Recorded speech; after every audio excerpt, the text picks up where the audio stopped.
На этом церемония подписания и обмена двусторонними документами завершена.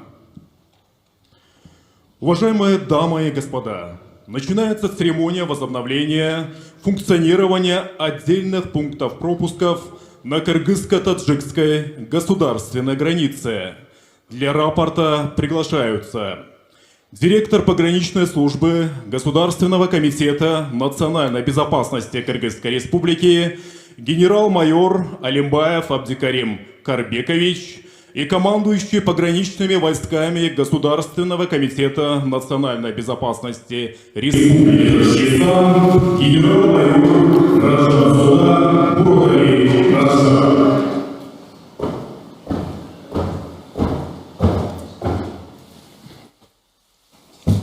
Уважаемый президент Кыргызской Республики, главнокомандующий вооруженными силами, разрешите приступить к возобновлению деятельности контроля пунктов пропусков Кызылбек и Айрач на кыргызско-таджикской государственной границе. Директор погранслужбы Государственного комитета национальной безопасности Кыргызской Республики генерал-майор Алимбаев. Разрешаю.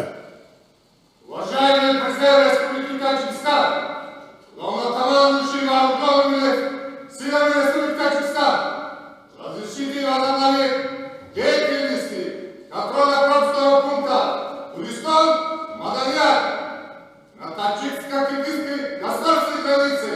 Командующий пограничными войсками Государственного комитета национальной безопасности Республики Таджикистан генерал-майор Раджан. Разрешаю.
Да.